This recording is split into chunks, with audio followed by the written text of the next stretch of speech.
Meeting. Before we start playing kings and queens, Seraph is going to teach you about the history of mutants. This is because most of you don't understand your origins. I'm looking at you, Mr. Superior. Seraph took my position and created an immersive illusion. We were transported to a time on Earth when the Homo sapiens hadn't evolved yet. In the beginning, before the modern human came to be, the proto-human walked on Earth. Beings filled with potential for change, yet untapped at that time. Peaceful beings whose enemy and forge was nature itself. Whose existence was promoted by the past battles of our favorite goddess Gaia. Seraph said while showing hairy hominids struggling to live another day. But everything changed when the Celestials nation attacked. Maybe I should have dialed it down with the anime. We were pulled to outer space where a group of Celestial could be seen arriving on Earth. The Celestials discovered the potential for something more in the bloodstream of our peaceful proto-humans. The Celestials had visited Earth with a mission to plant a seed in the planet to birth another one of their numbers. My pain in the ass, dear Tiamat. Aided by their supreme technology and vast knowledge, they experimented on the proto-humans. The objective: to create a race strong enough to protect the planet from external threats, hence protecting the celestial seed, while also feeding it a special type of energy. After a round of experiments, a few twists and turns, some millennia here and there, and the birth of 3 races came about. Deviants, Eternals and Humans. The Deviants were the first to come out of the lab. They reproduced and took control of the planet. They enslaved the proto-humans left. Even though the Deviants were strong and prosperous as a species, the Deviants didn't generate thought energy, or life energy, a supplement needed for the growth of the celestial seed only generated by sapient life. So the cosmic mad scientists created the second batch fresh out of the oven. The Humans. The Humans produced vast amounts of life energy, multiplied fast enough, but were weak. The Deviants enslaved them and didn't let them reproduce in great numbers. The Celestial didn't like this. So the Eternals were born. Energy beings like themselves. A model that they had used before on other planets. The Eternals were strong and immortal, however, they didn't reproduce nor did they generate life energy. But that was enough, they just needed to balance out the Deviants in the equation. Our mad scientists ordered the Eternals to cull the Deviants and enable the prosperity of the Humans. These were their last directives before leaving to outer space to fulfill their cosmic duties. But too much time had gone by and the Deviants were firmly rooted on Earth. The only human kingdom that was not conquered was Atlantis. The Eternals were stronger, yes. But they were less in numbers and didn't multiply like the Deviants. The Humans and Eternals banded together and fought against the Deviants for ages. Yet, the Eternals knew the truth, they wouldn't be able to get rid of their enemies even if they were working together. Luckily the mad scientists returned. The Eternals implored for their help in their mission and the Celestials, being the overachievers that they were, initiated the Great Cataclysm. A massive flood. A civilization-crippling flood was their response.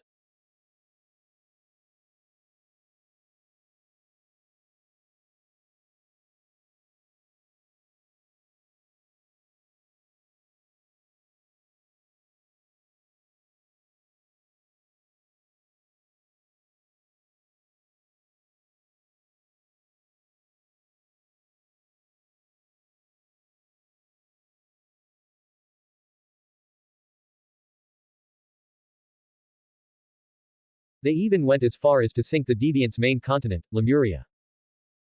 The Eternals were happy, their grueling mission was finally coming to an end. After this, they would have to only babysit the Humans from time to time. But the Humans? What about Atlantis?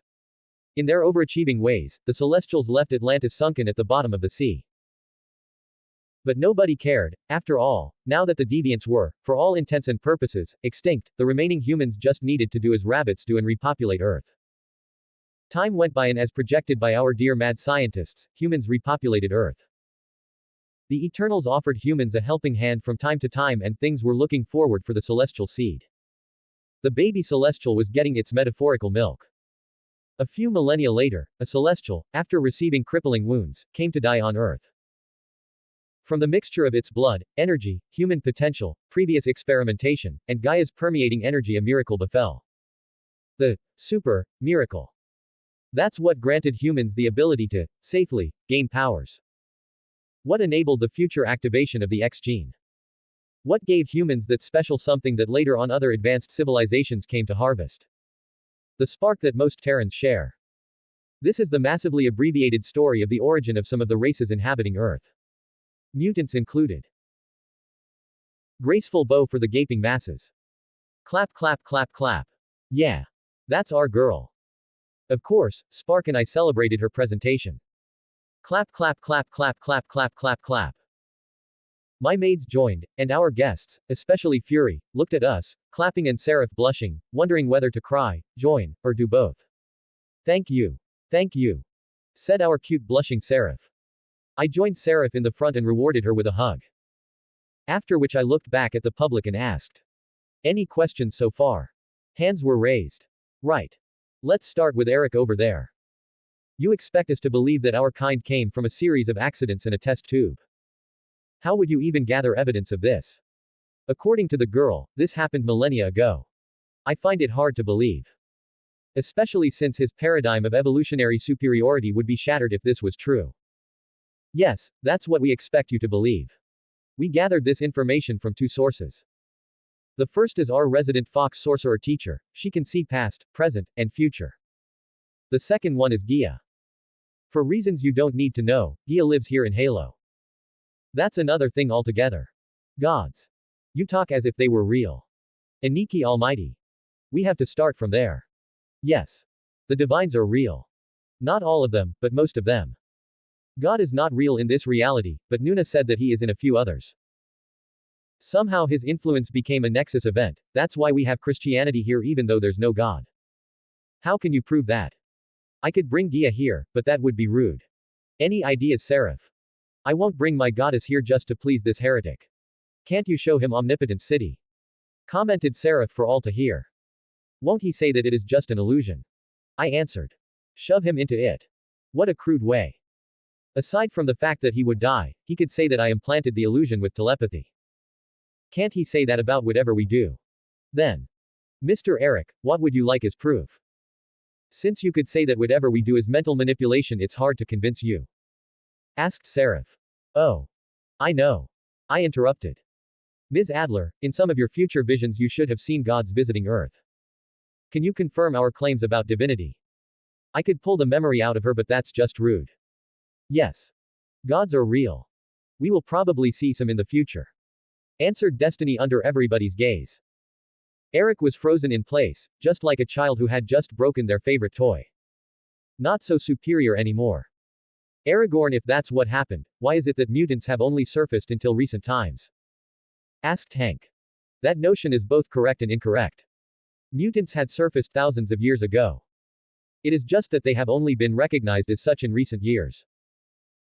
Also, the number of awakened mutants is escalating due to several factors, the environment, society, time, and lastly Tiamat's emergence is happening soon. A harsher environment due to pollution affects the body. A hostile society can spark the awakening of the X-Gen, as it did before during times of conflict. Tiamat. What's that? Hank. The name of the celestial inhabiting the planet. Is that perhaps what cracks the planet apart? Asked Destiny. Yes. That should be it. So that's what that was, huh? I never discovered what caused that future. Thank you, Mr. Aragorn. The emergence is one of the later apocalypses, and if you are not in space you wouldn't know what killed you. What? Cracking the planet? What are you talking about? Motherfucker. What are we going to do? Can we even do something? Can't we take control of its mind? We should kill it. Except for Destiny, Mystique, and my people, everybody else broke into panic. I guess that is the normal response. Shut up. Shouted our blue grown-up baby. Well done, Seraph, these children will be your responsibility. As their guardian, you'll need to reprimand them sometimes. I don't remember you reprimanding me before, father. That's because you're perfect, my girl. I also feel a pang in the heart every time I think about scolding her. Or my maids. The responsibility of the council doesn't extend to cosmic matters. Tiamat is way above your pay grade, my creator is already on the matter. All you need to know is that the planet is not going to end. At least not from Tiamat's birth. These people are plenty capable of killing themselves. Thank you, Seraph. As was said, I deal with those types of threats. For the foreseeable future, you'll just need to make sure that a mutant doesn't end the world. Sounds simple. It's not. Any other questions? I asked, ignoring their dissatisfaction about me disregarding their concerns. Does this mean that all humans are possible mutants? Asked Callisto. Yes.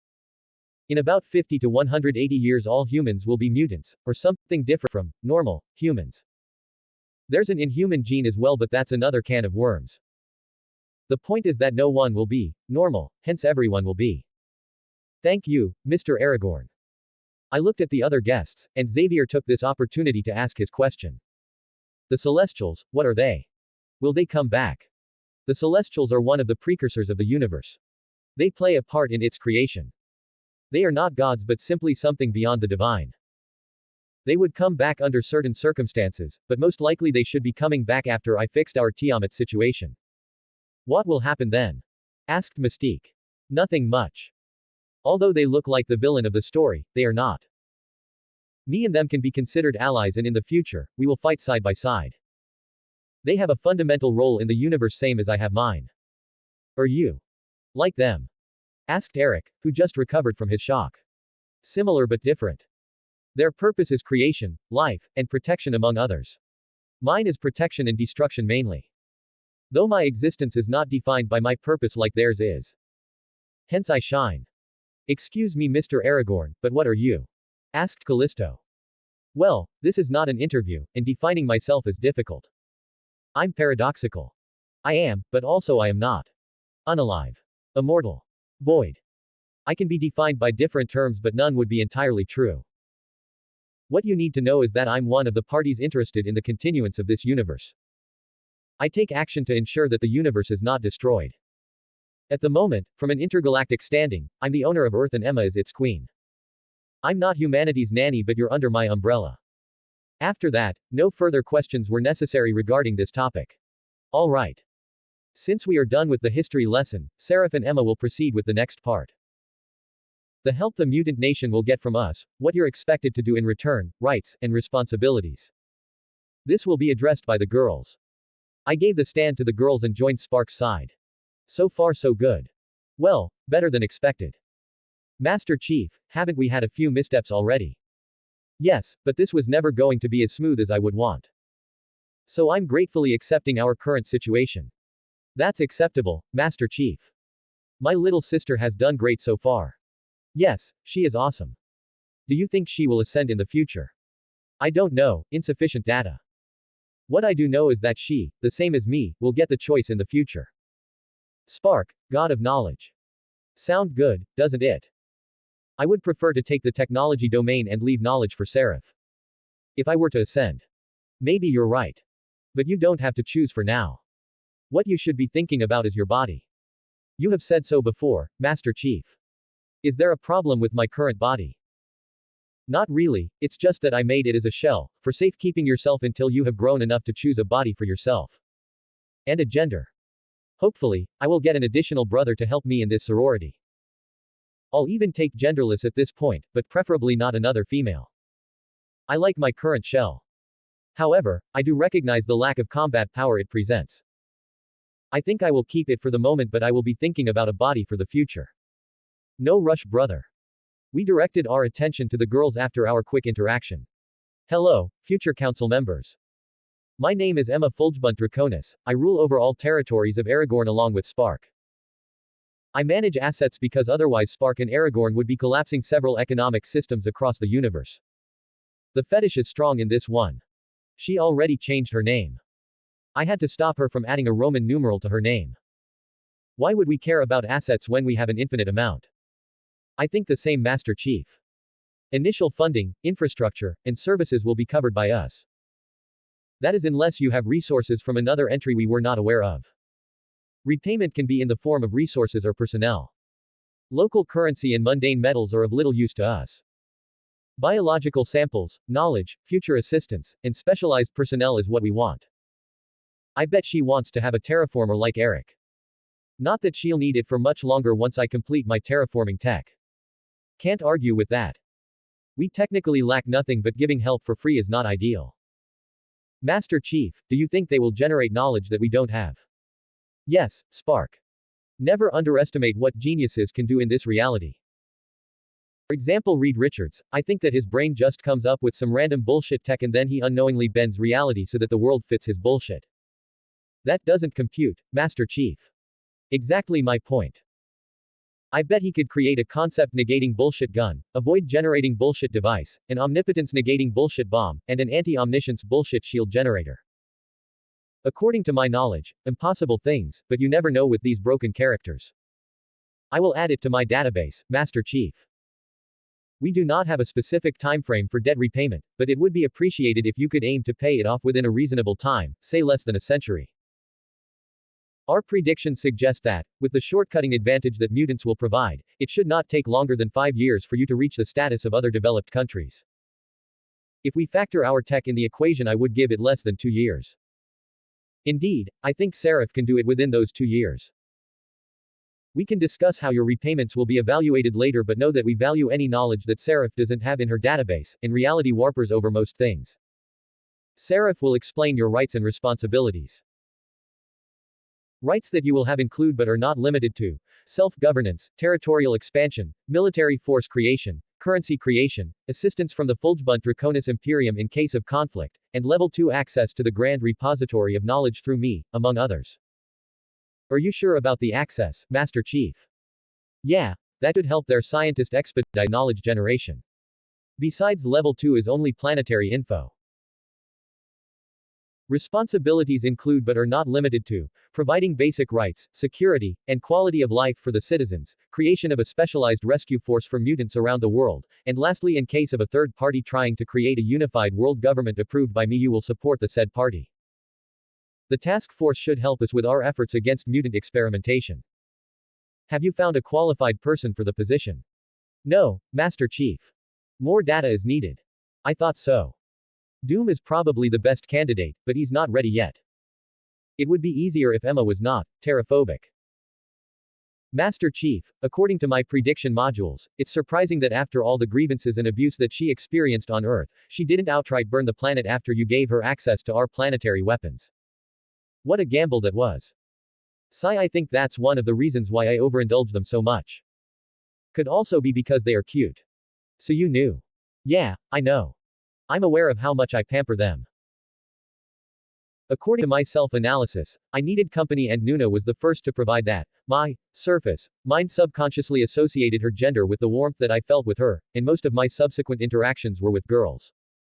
So I kind of developed a soft spot for girls.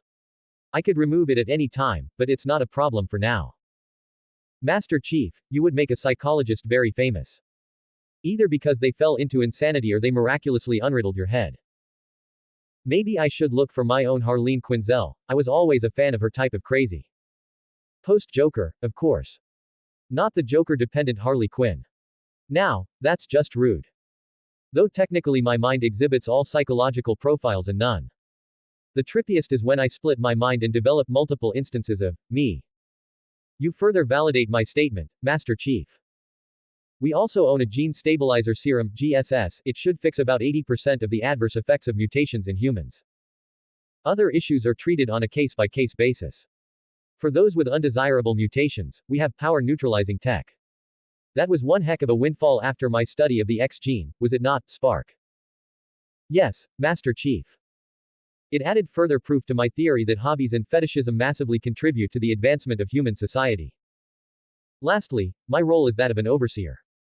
I will only intervene if a decision can't be reached or if an unacceptable decision is reached. Outside of that, I would be spending most of my time answering queries and working with the future scientists of Krakoa. After a pause, Aurora raised her hand. What would you consider an unacceptable decision? To this, I apply morally approved guidelines. My first priority would be the citizens of Krakoa, second is the rest of the world. As long as the livelihood is not negatively impacted, without a reason, then it is acceptable. Can you give us an example, Miss? Asked Xavier. If you wanted to declare war for no apparent reason, then I would oppose. If you wanted to start a retaliatory war, one would assist you. So. Common sense. Said Callisto. Exactly, but I got my common sense from my sibling, Spark, and my creator. According to my independent research, they don't have much of common in their common sense. Hence I prefer to use cautiousness a bit more before saying that I would be operating under common sense. Do you have any idea what she is talking about? Not in the slightest, Master Chief. Last I checked my data we have common sense. Maybe she is trying to diss us. Will you be participating in physical conflicts? Asked Eric. If there's an anti-mutant weapon that disables our citizens and we had no way of counteracting or a similar situation, I would. Otherwise, I will strive to keep out of physical conflict. I would commonly act from the background. Ms. Seraph, what would be our policy for international trade? Asked Destiny. It is important that we focus on stabilizing our nation before engaging in any trading with other countries. Therefore, for at least 2 years, we will not be engaging in any trade activities. Our goal is to ensure that our nation is firmly established before we venture into the global market. In fact, we plan to remain hidden from the world for a considerable amount of time, with portals as the only way of access. The only trading partner we will have during this period will be the Fulgebunt Draconis Imperium. It's better to operate as a hidden nation until I get rid of most of the mutant hate. Master Chief, have you finished the vaccine for the Sublime pandemic? Not yet, I also have to wait until I have taken over more than 40% of the global health market. Is it to promote the vaccination globally? Yes, I want to make sure that the bacteria dies. Since this is a doomed reality, I don't know if just killing its main body, mind would be enough. It may return if at least one of its bodies is left, so I plan to hinder his spread so much that if by chance it survives, by the time it comes back most of the humans would be mutants. So delaying him until it's too late to take over the humans since they would be the new minority. Exactly. I might be overpreparing and it dies on the first encounter, but better be prepared than to regret. How long will it take for the infrastructure to be built? Asked Hank. It depends on the size of the city that you want. A small city of about 10,000 humans can be built in a day. TK and energy manipulation coupled with an evolved mind like mine can do wonders. Master Chief, don't you find it sad that most of the women here see you as the designated builder? You mean because it is a wasteful use of my abilities? Yes, Master Chief. If anything, I feel like Bob the Builder. Also, I like building secretly hidden spaces, routes, and others. Though you are always aware of their locations. So that's why you always build unplanned spaces on our buildings. Yeah, I find it funny. Maybe in the future, someone is going to discover these secret spaces and they will wonder why we built these passages and chambers. Maybe they will develop a whole study field out of it, like archaeology, and maybe they will start these complex conspirational theories, and the real answer would be that I did it for fun. As I kept enjoying the meeting along with Spark, I felt a speeding presence nearing. Whoosh. Hey, unruly speedster. Ah, old man, I hate it when you do that. He said while complaining about my telepathy. Crybaby. Said both me and Spark. What are you doing here? Tired of your sister's nagging. Sigh, why would a speedster like me need to learn magic? Before the spell is cast I would already be whooping asses. Hey. You just can't recognize how weak you are. You're like a young master but without the arrogant attitude, just the stupidity. Before you get to whooping asses you would be launched into another dimension, and that's the most harmless scenario. Yeah, I know. Ms. Harkness trapped me in the mirror dimension for an hour because I annoyed her. He. The witch is soft-hearted. Yao would have let you in there for at least a day, to teach you a lesson. You asterisk please don't remind me how everyone here is crazy. And crazy strong. Ha ha ha ha. Well, come here, you can stay with us and enjoy the changing faces of the crowd. Your father has aged about 30 years more by this point. He sped to our side. I pity them. He said as if remembering something. Oh, that's right, Pietro. Your mind can study in the learning room the fastest. You must have already completed the basic courses. Ha ha ha ha ha. You must have been flabbergasted after you learned about the truth. Yeah. Like I said, everybody is crazy here. These girls in particular. They gather at least once a week to plan the cosmic dragon, demise. Shouldn't they know by now that you won't be beaten by them? Well, you know the saying, aim for the stars and at least you'll land in the moon. These girls in a few years should be able to handle gods on their own. Mr. Maximoff, you should consider joining the girls in their extracurricular activities. Are you trying to play matchmaker, Spark? I don't approve. That's not my intention. Mr. Maximoff hasn't been cleared for the girls romancing. He doesn't match my standards, he's lacking. But he will learn and get stronger if he is part of your sparring matches. Hey. What could I be lacking in? I'm a great match. Intelligence. Wisdom. Strength. Maturity. Will. Determination. Character. Looks. Manners. Money. Influence. Housing. A job. Okay. Can you two stop with it? I will show you. In the future. I will have you two begging me to be your son-in-law. Whatever you say, unruly teen. Honestly, he is not so bad, but he is not at my girl's level yet. He needs to, at least, have access to a primordial force, like Wally West. According to my prediction modules, there's a 0.00000000000000000000000000000. Your AI is low on memory. That's how low the chances are. I can't even compute it. Ha. Ha. Ha, you guys are hilarious. Yes, we know. Compliments will get you nowhere, Mr. Maximoff. As Seraph answered more questions and Spark and I shared quality time with Pietro, time went by and the first stage of the meeting was concluded. It's my time to shine again. Bye, boys. I said as I approached the stage once again. I'm glad that you got along with Seraph since you'll be seeing her more often. Now on to more pressing matters. Earning Krakoa's acknowledgement and permission for residency. You need to strike a deal with it. Krakoa will benefit from your presence since it will be able to siphon the mutant energy that you passively leak, also known as M-energy, and you will get a place to live in security. It's a straight easy deal. The problem lies in the fact that you need to get to the place where its mind resides, but you'll be recognized as invaders, and it has natural defenses, both passive and active, that will try to stop you. You'll also be hindered by the energy leeching. Meaning that energy projectors and manipulators will be essentially deadweight. Not entirely deadweight, but when your inner reserves of energy deplete, you'll be left with just your body. There are a few exceptions to this, like Aurora, but you'll know more once you land on Krakoa's shores. I don't know how the mutants that pull energy from other dimensions will work, but if my understanding is correct, they still need M-energy to use the connection to the other dimension. This is just for energy emitters and manipulators. All other physical type mutants will be fine, like Logan, Colossus, and Hank. Oh. Before I forget, Mr. Marco can't participate. He is not a mutant. If he is not a mutant, then what is he? Eric. An avatar of Sidorak. A dimensional lord. Most mutants chose to ignore the new info. Aragorn, will you or someone from Halo be assisting us? Asked Aurora. No. Besides transport and planning, in no other way will we be supporting you.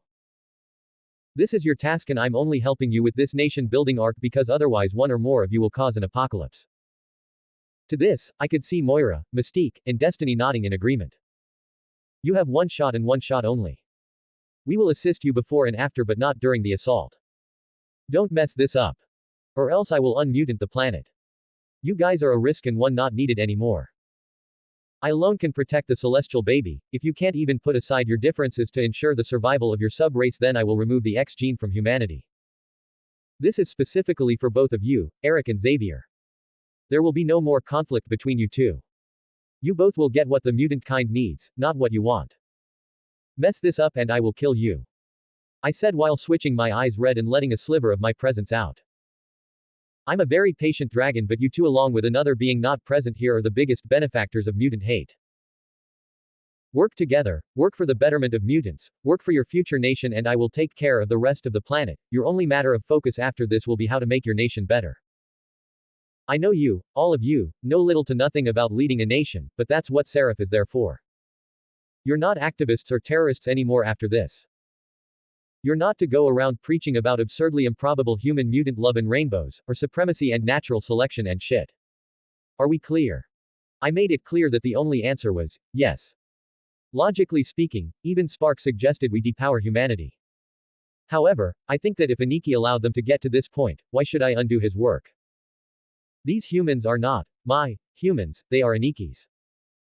I didn't create them, so I don't think I have the right to collectively remove their gifts. However, if they are an unnecessary hazard or downright carcinogenic, then I will either kill them or take away their gifts. I think I speak for everyone when I say that we understand. Answered Xavier. You should.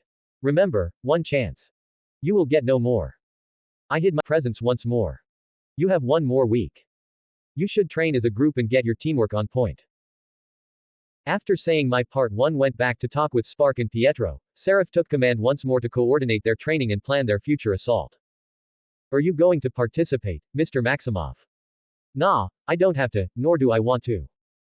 I'm not Team Mutants anymore, I'm Team Witches now. He isn't the real reason that Wanda doesn't want you to be near Eric. I commented with mirth. Please, everyone on Halo could make fun of me being on a leash except you, old man. At least my leash's end is held by Wanda. Tisk tisk tisk, you don't understand, Pietro. Take a look at that black pirate over there. He is the leader of one of the most powerful and far-reaching organizations on Earth. His only leash was his work. But now he is under the girl's leash as well. I said while pointing at Fury. How long do you think it will take for you to fall under their feet? The Master Chief is not wrong, Mr. Maximoff. In 1 week you not only regained your Wanda leash but you also got Ms. Harkness' leash. This brought a look of realization to Pietro's face. Oh God. Welcome to the club, Pietro. Why fight it when you'll end up joining anyway? That's why I need Spark to man the F up. He is the chosen one. He will bring balance to this sorority. The X-Force, the newly coined name for this group, was training in full force, pun intended. They were on the final lap of their training arc. Tomorrow will be their D-Day. With the help of the mirror dimension, we enabled them to scout their battlefield. After that, Yao and I recreated their opponents as realistically as possible based on the possible futures that Yao had seen before my presence. On the second day, Wanda decided to help her father train.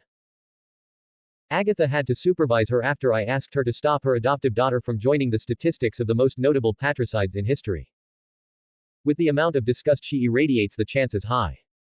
Alas, she said, killing this insect is beneath me. Donning her haughty young lady persona. I made sure to get a video of her for future blackmail. I bet in a few years she'll be embarrassed. Not as much as Rogue though. Those red cheeks will be left in our memories for ages to come. Sidorak, miraculously, behaved and I did not have to portal the Juggernaut to outer space, yet I felt his sight following my every action from behind his avatar's eyes. Normally I would be concerned, but Sidorak is one of the most benign dimensional lords. Which is weird considering that he is the Lord of Destruction. But I'm technically a void terror, so I'm not in any position to judge. Kitty decided to join her friends in the upcoming battle. She said something about the power of friendship, but I know that, just like my maids, she just wants to use her powers for slaughter. So with the Cats edition, this campaign is in the bag. She can just spam elemental spells from the back. Sigh, all the planning and strategizing that these poor mutants did just went to the trash. At least it worked as a team building exercise. I told her to at least let them feel like they were part of it. Like when I used to let my younger sister play with me, with the unplugged controller. She agreed after I promised her that we would get to her space arc as soon as this was done. I just need to deal with Emma's clone, Captain America, and set a few more plans in motion. If everything works out, we should be joining the space pirate crew that she picked, the Ravagers, in less than 4 weeks. But my plans tend to go awry in terms of scheduling, so we will see. Jean joined us today after she was done with her exams of the day. Honestly, she takes more time writing the answers than thinking about them. She is, after all, already a medical doctor, geneticist, chemist, biologist, and a bioengineer. Like most people here, she has at least 3 degrees. Jean is the one with the more subject-oriented occupations. For example, Natalia has managerial education, arts, and ballet. As one can see, only one of these has to do with her job and the rest are about her hobbies. Emma, as expected, has economic administration, ruling, psychology, politics, and a few others in the way that are either related to manipulating people or ruling over territories. So, again, professions that generally would not go with each other. Kitty has law, physics, and chemistry. When I asked about that combination, she said that you need to know about the rules in order to play with them. And by rules, she meant even the creational rules. According to her wish list, her next courses are about energy, matter, space, time, and divinity. Sigh, sometimes I want to go to the future and find out if these girls become the undoing of the universe or the glue that keeps it all together. However, I'm sure that the Aniki himself deliberately made sure that Kitty's mutation was not reality bending. Leaving aside their questionable career choices, I asked the cheat code, Jean Grey, not to join the fight. One overpowered cat was enough, there's no need to add the supreme tier firebird. Also, she confirmed my supposition that she should have enough control of her fire by now to heal Rogers. After this Krakoa business, we should be able to heal him and get him reacquainted with the world. The last part will probably take a few sessions in the learning room. Hopefully, there won't be any need for references to be randomly understood. On another note, I got the confirmation that the reality warping brain of Reed Richards will try to breach the dimensional wall next year. Which presents me with a conundrum. On one side, I could take this opportunity to get rid of Annihilus, to quote the future J. Jonah Jameson, that insect is a menace. The smart thing is getting rid of him now before he starts making deals with Mephisto or getting greedy for the power cosmic. On the other side, it is better to prevent the accident since I don't even know if the breach is going to the negative zone. What if it opens to the dark force dimension? Or the dark dimension? That's a mess I don't want any part in. At least I still have time to procrastinate for a decision. However, I think that it's for the best if I get myself some front row seats in the demonstration. That way I can do damage control on site. Maybe I'll even get some extra benefits. Don't know which extra benefits since I won't mutate no matter how much radiation I bask in. But I like to dream and hope for the best. At the bare minimum, I should be able to get them on my debt. However, with Doom present, it is unlikely since Yao confirmed that this Doom is already learned in the mystic arts. He should know about dimensional threats and I doubt that he would allow this project, which he is partially funding, to go to waste because of the ignorance of Richards. The good news of the week is that I finally have visual confirmation of all Infinity Stones within my reach, reality and mind not included. I felt their high-density presence long ago, but that was more like the general area which, in Cosmic Dragon terms, is about a galaxy-wide area. Power and soul are exactly where the MCU said they would be, Morag and Vormir. I should proceed as planned and get both stones during Kitty's space arc. Emma recently became interested in the stones. She said that they would make a nice addition to her crown. That gave me some Nemesis vibes, the creator of the stones. I chose to ignore her because I already had plans for the stones. Besides that, she needs to calm her heart on for ruling and power. I pamper her but not enough to give her the Infinity Stones. Not like she could hold them anyway. Krakoa's battle is almost here and I plan to observe from afar but not more than that. After their battle it shouldn't be long for the cities to be built. Subsequently, our Black Ops should begin and the crackdown on Hydra should follow. So many things to do just to get rid of a squid worshipping cult. I have to take over the global market, destroy several black sites, create a country, unite two opposing groups, host a founding meeting, and this is just the beginning. Sigh. A.N. Hello there. This chapter is shorter than the last two and the next one should be of around the same length. As you have read, after this Founding Nation segment comes Emma's clone, which will come attached with the Hellfire Club, Captain America, and some facility smashing. The point is that we have several things planned for the future but some will take more time than others. I have so many plans for the story but I have so much writing to do. But no complaints here, at least I'm sure that there's no writer's block. Possibly more like holding myself back from speeding through the story. 2 weeks from today I should be writing more often but for the next couple of weeks, I will be releasing one chapter a week.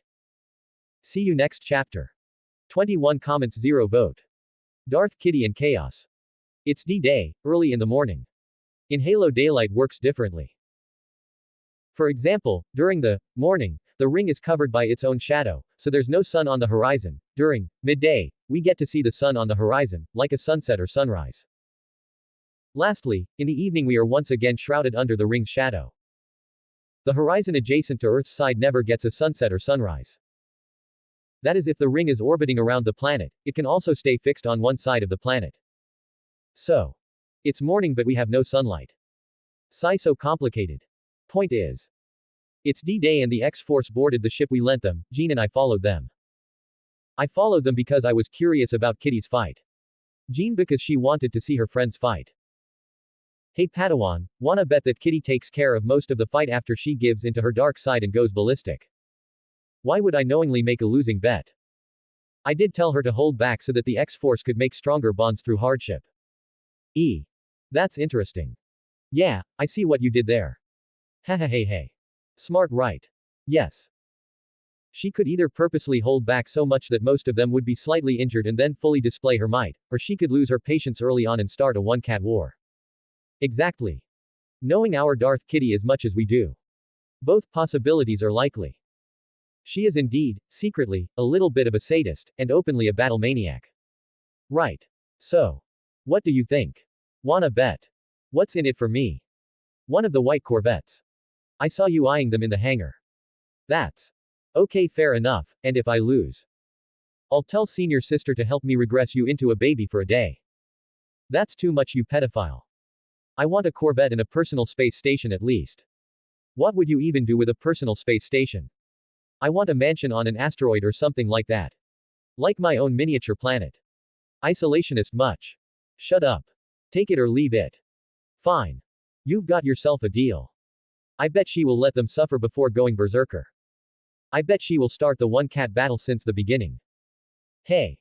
Are you ready for infancy all over again? Please, Aragorn. We both know that you'll take care of my baby self, if anything you'll treat me like a queen for a day. It's no secret how much of a baby lover you are. Kinda makes you wonder if you secretly are indeed a pedophile. Heresy. I'm a baby soul lover. Make the appropriate distinctions, you vile creature. Is that where your problem is? Yeah. Sigh asterisk. We are here, weirdo, let's pay attention. The ship hovered just above the sea, outside the pseudo-psionic barrier covering Krakoa. Splash splash. The X-Force jumped into the sea and swam to the close-by beach instead of levitating there. This arrangement was made based on the fact that they didn't know how much the leaching would affect their energy reserves. So they shouldn't waste their energy when they could swim in. Luckily there was no marine life in Krakoa, there's a barrier banning the entrance, or recognition, to its waters, so no jaws, otherwise, Atlantis would have captured the island by now. Who wouldn't want an invisible moving island capable of space flight? The barrier works like a notice not me charm, a little bit more forceful but under the same principle nonetheless. That's why tech can't detect the island. There's also a no-flight zone under the barrier. I think it's to prevent aerial incursions. What the X-Force was not aware of was that as soon as they crossed the barrier, Krakoa came alive. In the most literal sense of the word. A rumble spread across the island and the eyes of the main consciousness opened. The main mind resides inside a gigantic tree the size of a sequoia. It raised one of the branches that worked as arms and a psionic wave erupted from it that brought life to the side of the island facing the X-Force. Flora which resembles the one from Pandora seemed to come alive. Bioluminescence represented the fake life that Krakoa bestowed it. Flowers, stalks, leaves, and roots gained a neon hue. The flora along with the terrain grouped in masses of dirt, stone, flora, and bio-light. Golems would be the most appropriate word if there was any. Stump stump stump stump. The golems came alive and all of them under the might of a single mind started marching to welcome the invaders. Stump stump stump stump. More golems joined them along the way, and the reverberation of the march spread through the island meeting the X-Force on the beach. Stump stump stump stump. The roar of the enemies got under the skin of the less experienced mutants. Stump stump stump stump. Logan's adamantium-coated blades came out. Mystique shape-shifted a long claw above each fist, and body armor covering her most vulnerable places. Stump stump stump stump. The Morlocks, the X-Men, the Brotherhood. All of the CQC mutant specialists got primed for combat. RUUUUUUUMBLE. Taking a spear formation, with the ones gifted with regeneration or physical attributes taking the lead, they marched in. The energy emitters were the first to attack. BOOOOOM. I heard the clash between the golem wall and the blast of different types of energy beams. A test to find out how much the energy leaching will hinder them.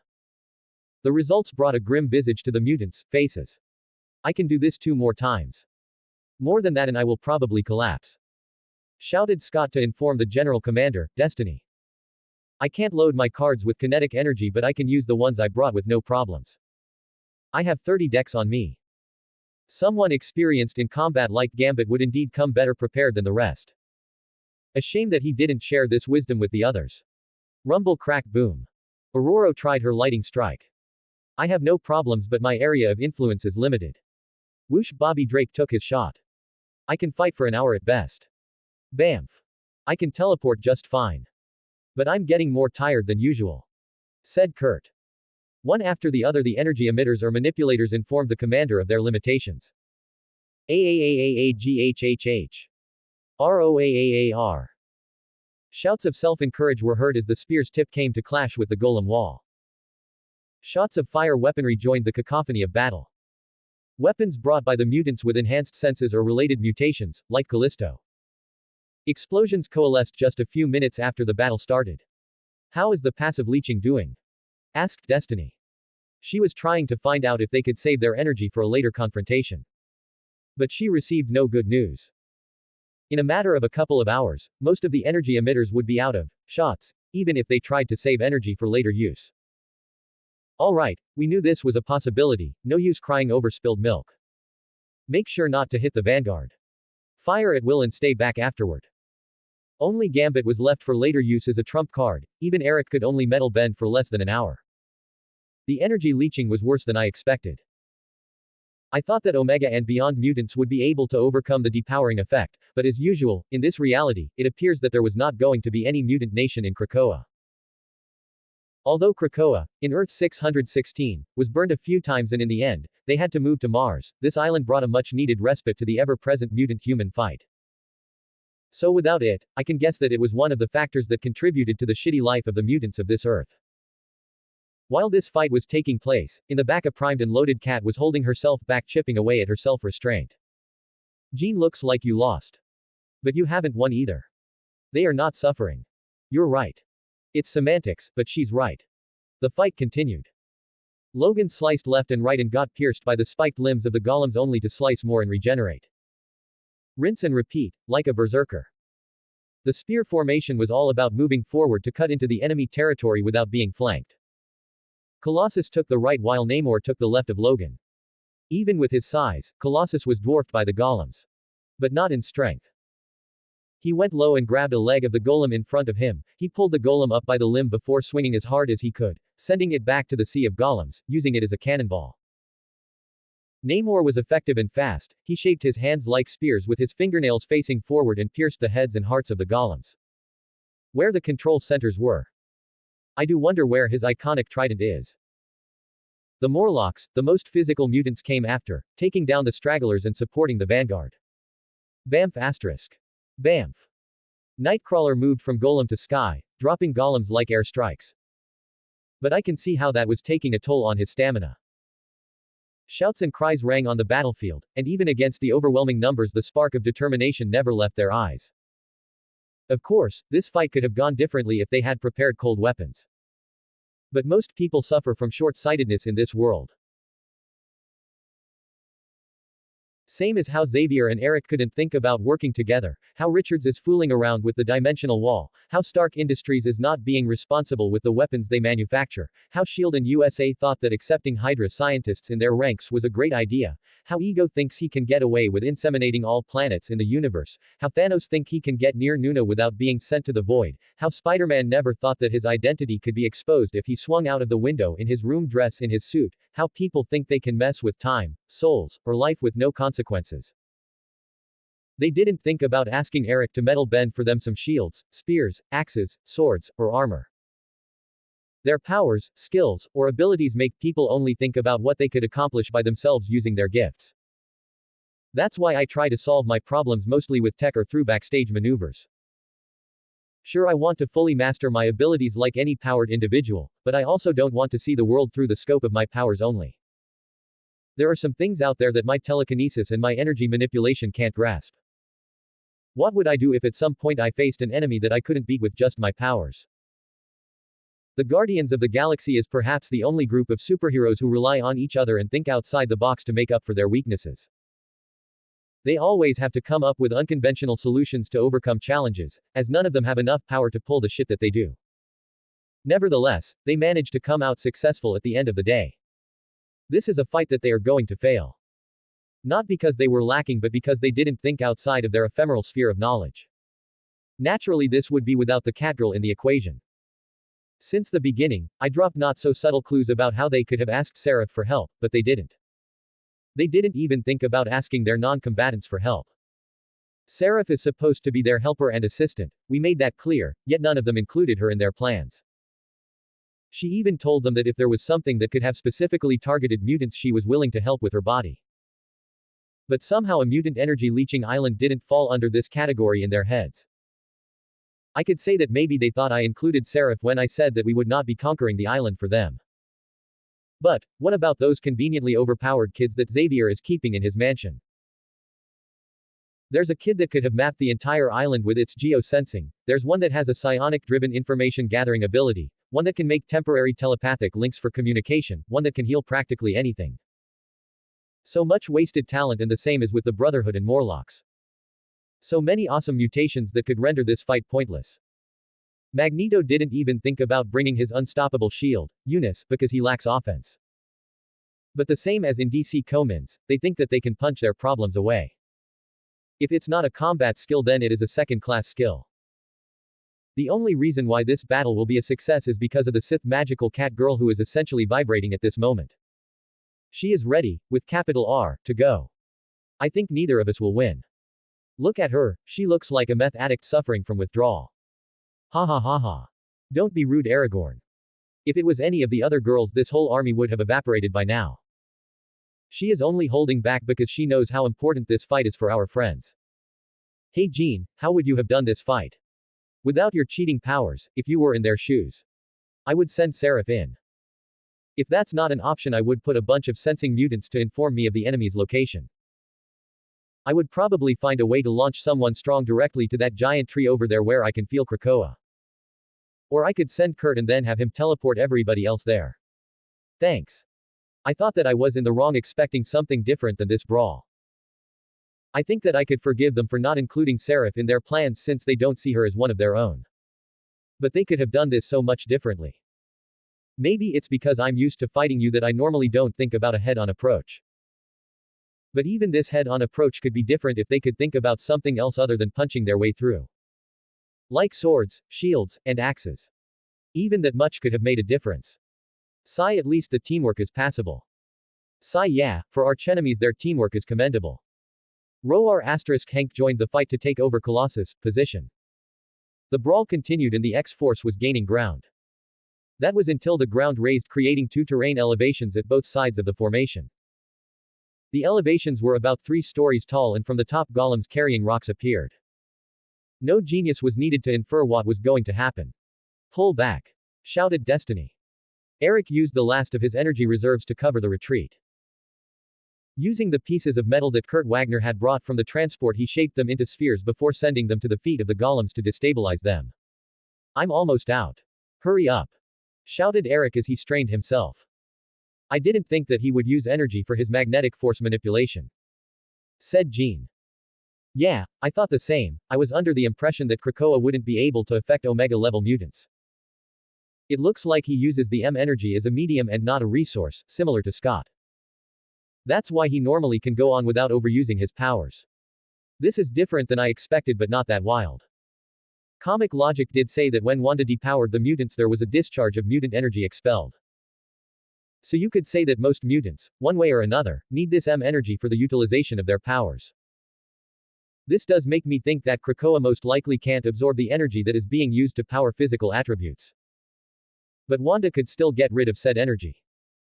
I can also manipulate it to some extent, but I rather not mess with the internal energetic balance of the body. After the X-Force went back, out of the artificial pass, they regrouped and were about to make new plans. Improvise, adapt, overcome, and all of that. However, this time it was not necessary anymore. The cat had enough. I almost heard a snap when she lost her patience. Teacher Aurora, you and the physical types will be my support. Said the cat with a manic glint in her eyes that was detected by the chocolate mutant. Kitty? Asked Aurora, unsure about the mental state of her student. It's time to do this. No more delays. Let's go. She shouted. What followed was a totally unneeded massacre. Unneeded because she could have used her portals and skipped to the end. Kurt Wagner can't sense the destination, so he can't teleport there, but the cat can. Kitty manifested her elemental magic circles at her back and above her. She sent the magic circle of light, above her, to the sky, and then it multiplied into several more copies of itself. A white speck of light was born out of each of them. It looked as if liquid light was taking the shape of a drop of water at the center of each circle. This was an attack that she took inspiration from the famous White Nova in Megiddo. Each drop of light will hit a target at light speed before exploding in a white implosion the size of a beach ball. The implosions would vaporize everything in the blast radius. It is what I call a selective crowd control spell. It is not an AoE because she has to pick each target. With her magic ready in the sky, her other circles finished loading as well. Her air and fire circles mixed, facing the front, a second before a horizontal column of blue and purple fire was born. If that could be called fire. Whoosh boom. The air cried at the intensity of the heat, discharges of lightning were left in the wake of the plasmatic fire. Teacher Aurora gather the lightning. Damn. Isn't that smart? She is taking advantage of the ambient scars left by her elemental magic. Crackle. Aurora didn't wait for a second. Request, more like an order, she gathered all the static charge left and made a ball of lightning. What do you want me to do with it? They are outside of my current range. Due to the effect of Krakoa on her range plus the annihilation that Kitty did of the enemies in her vicinity, no more golems were left that she could reach with her lightning. Kitty activated a lightning command circle and shaped the lightning ball into a trident. I got it. The command circle was spent in a single triple intended command: shape it, enhance it, and throw it. Crackle asterisk boom. A lightning strike more akin to an explosion thundered in the distance where the cat's senses told her there were psionic presences. Everybody. Let's move. Kitty let out a battle cry, which startled the mutants who were left stunned in the background. Damn. Since when can she do that? Asked Kurt Wagner. She's been studying magic in Halo and they usually have all-out battles against Aragorn, yet she is holding back since she hasn't used the magic that she is holding up there in the air. Said Aurora. Indeed, she could have made it rain and vaporize everything in her path to Krakoa, but even in her battle-thirsty state, she recognized the need to hold back and only use that light magic in case of emergency. The objective is negotiation, not murder. Kitty ran with the help of her TK and she looked as if she was taking a walk while moving about 5 meters, 16 feet with each step. Since she was waiting for her support, she didn't fly all the way. Kitty refrained from using her earth magic to avoid a battle of wills with Krakoa for terrain control. How smart of her. On the other hand, water magic was accessible to her without additional cost. She flooded the golems that she was closing in and then froze them still. Normally when you freeze something just on the outside it is not enough to hold back a resisting enemy, so Kitty used a second, less consuming, magic circle and shaped the ice into spikes. She spent all her magic circles, except for the ones above, and took out her lightsaber. I felt her tap into the reserves of my psionic energy through the contract and she started to summon lightning through the forceful vibration of the static charges present in her surroundings. Yeah. Ha ha ha ha. Unlimited power. A total waste of my energy since the golems won't be affected by electric currents. Electric explosions are a go but not currents since they don't have a nervous system. But let's let her have her fun. Even I can admit that that was a cool move, 9/10. Boom vroom. Her lightsaber danced in this contest of wills, limbs flew in the air that she later took advantage of by grabbing and launching them back to the unsuspecting golems, telekinesis for the win. Are we even needed here? Asked Colossus. No one could, or wanted, to answer. Nonetheless, nothing else mattered to the rabid cat. Wumpa suction sound was heard as one of her light drops found a target. After the implosion of the unfortunate golem, that thought about sneaking on her, a vacuum was left in the place composed of its head and heart. The suction fiercely pulled for less than a second before the environment settled down. Ha ha ha ha ha. More. More. More. The rampaging cat kept going. Nothing was going to stop her. Shit. Shouldn't we be getting worried about our safety after she is left with no golems to hack off? Said Logan as his body language let me know that he was ready to bail out at a moment's notice. I have to admit that Kitty's true calling is swordplay. My mind can replicate any move, technique, or martial art, among other actions that I can visualize, meaning that I can wield a sword as instinctively as a sword master, so I know what I'm talking about when I say that she has talent. After selecting the next golem as her target, she swiftly sliced one of its legs with her lightsaber, followed by a force push that knocked it over onto the golem standing behind it. She then proceeded to stab both of the golems in one swift move, successfully taking down 2 enemies that were 3 or 4 times larger than her with just 3 moves. Her body adapts to the sudden increase in activity, more energy is output from her mitochondria-like organelles, and energy is consumed from the contract to supplant the need for it. Her regeneration makes sure to keep her at her peak at all times. Her ears are keeping track of everything around her, her eyes track her enemies' moves like Madara sweeping the floor with the shinobi world like it was his bitch. Her tails move to counterbalance the abrupt changes in her center of mass, like a cheetah running after her prey.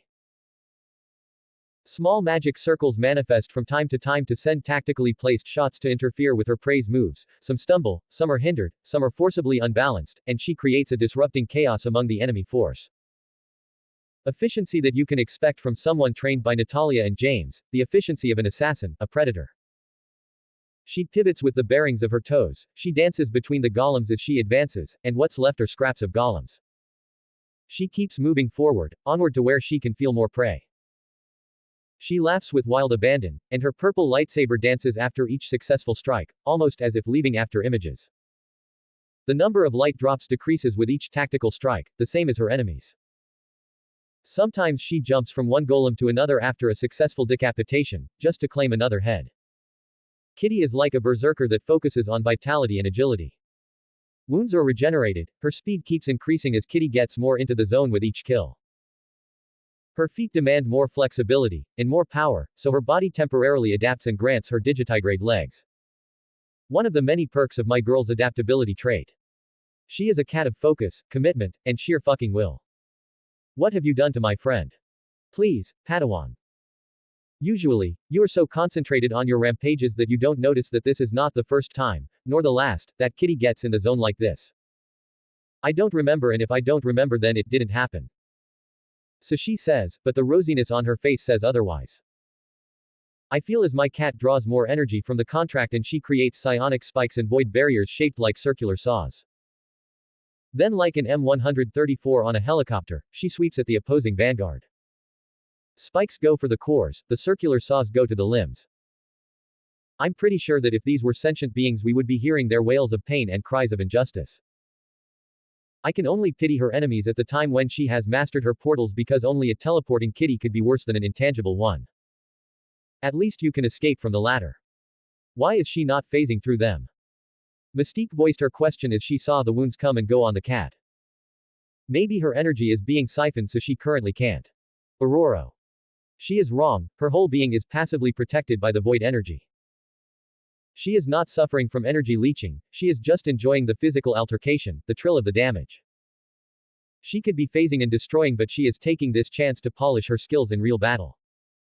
Sometimes I wonder if she is not an isekai protagonist, she has all the attributes. The conveniently given power-up, the powerful backer, the looks, the bloodline upgrade, the hidden masters training her, the all-elemental affinity, and now even the power-asserting actions to make the mortals understand who's daddy, or mommy in this case. The next thing I know is that she is building herself a harem. Not that I care, the Fulgebunt Draconis Imperium has no official stance on the matter since we are a multiracial, multi-ethnic, multi-species, multicultural, and a non-segregated empire. She is lacking a system, but I'm working on creating one through the contract using my multiple mind instances to act as the voice of the system, to train my mind. Surely an enterprising project that will bear fruit in the future, now it's in its baby stage. I have a lot of details to hammer out if I want to make it work. To name a few, I need to create a dragon language, the Fulgebunt Draconis Imperium runes, and work on a small update on the contract. So it's barely an idea at this moment. My reverie was interrupted by a somewhat rushing spark. Master Chief, we have a problem. I detect a sudden massive drain in the electrical grid center around the Baxter Tower. Isn't the dimensional breaching schedule in a year? Because why else would they need the help of the public grid? Yes, that's what I got ratified from the military report. The first version of the device was built, but its activation was delayed until all security concerns were addressed. This is something that I had to plant on the minds of the sponsors to try to curb some of their greed and stupidity. I don't detect any dimensional breaches, so May. Spark. Jean. Me. They did it, didn't they? Jean. Jean, take care of the kids, I will go and deal with this clusterfuck. I just hope it's not the negative zone. I already promised my future free time to the rampaging cat down there, and I can't make any other appointments with Anahilus. Fuckers. I'm one of the sponsors of the project. I certainly didn't authorize this shit. The military certainly didn't either. I made myself invisible and undetectable by common means. My latest trick was a combination of energy manipulation and telekinesis, warped to the building just in time to see Mr. God Complex stand in front of the breach. Devil. I'm coming for her soul and you won't deny me. Doom. The door to the lab opened and the Wonder Team rolled in. Victor. Stop this madness. Susan. Reed ran to the control panel to try to stop the incoming disaster, but, just like with the Tesseract in the MCU, it was too late. The dimensional energy was already sustaining the ensuing connection from the other side. Reed. Shut it down. Johnny. I can't. I already did, but something is feeding the operation from the other side. Reed. Can't we destroy the device? Ben. No. It would blast half the city at least. Reed. Among other shit that it would do to the world.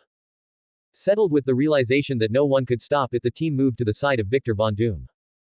Victor, I hope you know what you're doing. Whatever the outcome. What is done is done. Reed. I know what I'm doing. You know the device is ready. It was because of those monkey-brained idiots from the board that the project was delayed. No. It was because of this dragon here trying to save your arrogant asses. Boom. A blast of energy coming from the space between dimensions, a depository of unused unstable energy sources, irradiated the 5 idiots who couldn't even think of wearing a protective suit. Arg. It burns. Our flaming playboy was the first to mutate. The rest followed soon after. Susan, your face. Reed exclaimed after seeing half of the face of his eye candy turn see-through. What? Susan said before lifting her already fading hands to her face.